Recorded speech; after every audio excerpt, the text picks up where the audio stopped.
Hi, thanks for watching my views and news. Three news stories. Firstly, attack on a detention center in the Amhara region. Fano fighters have carried out this attack. Several prisoners, detainees have been released. Who was in charge of security at this center? Police or Ethiopian National Defense Force? Where was this attack carried out? Secondly, we have received brief information about clashes between Eritreans and Tigrayans. Several people have been injured in these clashes reportedly. Thirdly, it seems Tigray is running out of patience. Tigray wants start of political dialogue with Ethiopian federal government. Tigray government has contacted African Union mediators asking them to talk to the federal government reportedly. Firstly, viewers, Fano fighters have carried out another attack on a detention center in a major city of the Amhara region. 4 to 5 days ago, they entered Gonda. They attacked two police stations there. They freed Fano fighters from these prisoners. Fano fighters, civilians, others who were there in prison, they were released. Then they carried out an attack on police headquarters in Ambasal and another attack now. This is third attack by Fano fighters on detention centers in the last 1 week. The attack was carried out in Wollo, Voldia city, North Wollo. In Voldia city, there is a detention center where people being arrested under the state of emergency proclamation, Fano fighters, etc., civilians are being kept.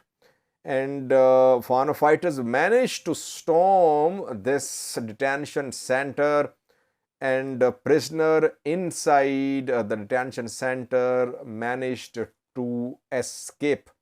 Dozens of prisoners fled in this confrontation between Fano and military in Voldia. Now, reportedly, prison guards, some ENDF members have been arrested. It is being alleged that prison guards could be involved in supporting the escape of Fano fighters.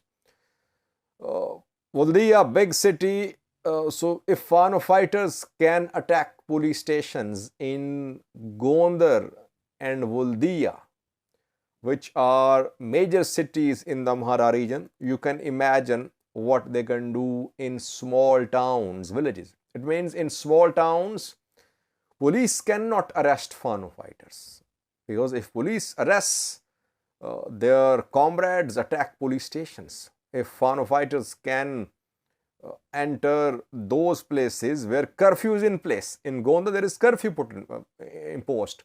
If Fano fighters can free their comrades while there is curfew in Gondar, it means they can easily free prisoners in small towns, villages.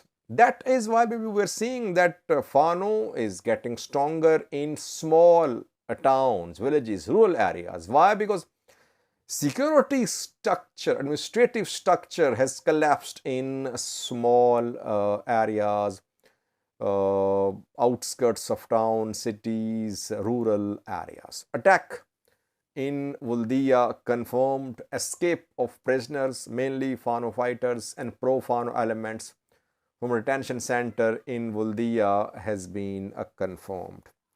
Secondly, viewers, interesting news story, alarming one too, about clashes between Eritreans and Tigrayans. It is being reported that clashes erupted between these two communities, and several have been injured in these clashes. The clash erupted in Ethiopian capital Addis Ababa Yes, Eritreans live there legally, illegally. Some have refugee status, some from refugee camps. They try to enter Addis Ababa.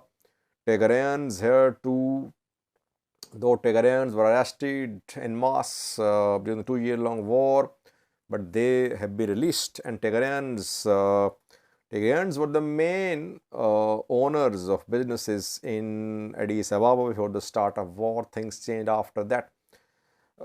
Limited information we have about this clash. Reportedly, it happened in Lafto Shelkatemma, which is in Addis Ababa. It's not a clash between two or three individuals. Reportedly, dozens of people are involved from the two communities in these clashes. We'll try to update you in coming videos. What was the reason of this clash? How many have been injured? No casualties so far, but injured on both sides reportedly. Uh, Tigrayans and Eritreans, obviously they fought in the 2 year long war, and nothing has been done to lower the temperature. Nothing has been done to promote friendship between these two communities. No direct dialogue between Tigray interim government and Eritrean government with the participation of Ethiopian government too. Rather, we are seeing conflicting, we're seeing hateful, inflammatory narratives against each other. Both sides accusing each other of working against each other. So, no constructive effort so far. So, that is why animosity there, better animosity there, and I wouldn't be surprised if I come to know that the bitter animosity existing between these two communities is the reason of this collision between the two communities in Addis Ababa. Thirdly, viewers, Tigray is running out of patience. It wants direct dialogue with Ethiopian federal government about resolving unresolved disputes, outstanding disputes. Pretoria deal clearly states that political dialogue will be held to resolve outstanding issues, and that constitutional order will be restored. Tigray says that progress is not being seen regarding the return of IDPs, regarding the return of territories to Tigray, which Tigray claims as Tigray's territories. And Tigray says that budget areas have not been given to Tigray too. So Tigray is facing multiple challenges: financial challenges, security challenges, social challenges, and now when a new conflict is underway in the Amhara region, these challenges could become bigger. So that is why Tigray wants quick action. Tigray was hoping that IDP's return would start soon, but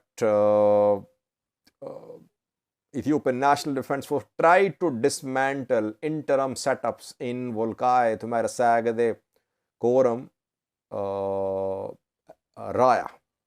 But IDP is still in Tigray. No progress, no significant progress made so far. Interim setups working still under the auspices of Amhara regional government. And no consensus on how to resolve the deadlock over the status of Raya, Koram, Volgai, Thumarasagade. Secondly, financial challenges are mounting. The demobilization is to be followed by reintegration of Tigray fighters. Tigray government has no money. How to reintegrate these Tigray members, how to give them jobs, how to give them money to start businesses. Ethiopian government is facing economic challenges. It is in talks to get loans, grants. So lots of things need to be done in Tigray, and Tigray believes that now it is the time to put pressure upon Ethiopian federal government. The government should talk to Tigray leaders. What is government's plan regarding return of IDPs, regarding restoration of Tigray's territories, regarding reinstatement of TPLF as a political entity, regarding reintegration of Tigray fighters, etc. Several other issues too. So Tigray has contacted African Union observers who are monitoring the peace deal.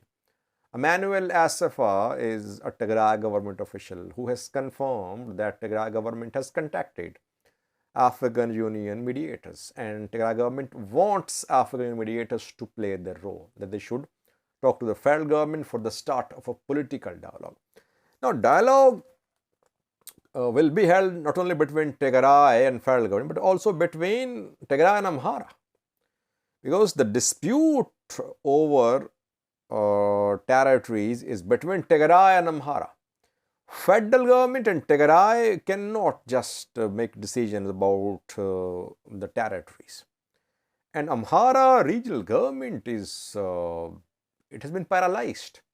New player has emerged in Amhara, and that is the armed group, different armed groups. So how can a decision be made about the status of Raya Volgayat without involvement of all parties? Several challenges, but talks should start. At least Tigray, Amhara, federal government, they should start talks to resolve the outstanding bilateral disputes. That is the way forward. Otherwise, frustrated, Tigray would be forced to adopt other means. Obviously, these IDPs cannot remain in Tigray for years. Tigray wants an election has to be held in Tigray. Can Tigray hold election without having a quorum, Raya, Volgayat, Tumara Sagade back? These are very important questions. Thank you for watching.